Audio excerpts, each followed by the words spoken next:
প্রতিশোধের আগুন দাও দাও করে জ্বলছিল ফিলিস্তিনের গাজাবাসীদের বুকে। ইরান যখন ইসরায়েলের টানা ক্ষেপণাস্ত্র হামলা চালাতে শুরু করে, তখন যেন সেই আগুন বরফ শীতল পানি হয়ে পড়ছিল। আর এটা ওইটা না, কাপড় ধোয়ার একটাই সলিউশন, চাকা অল ইন ওয়ান। হামলার খবরে উল্লাস করতে করতে রাস্তায় বেরিয়ে আসেন গাজাবাসী।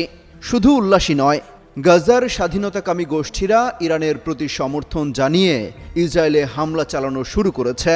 কাতার ভিত্তিক গণমাধ্যম আল জাজিরা বলছে, স্থানীয় সময় সকাল 10:30টার দিকে গাজা থেকে রকেট হামলা চালানো হয়। তবে এতে কোনো হতাহতের খবর পাওয়া যায়নি।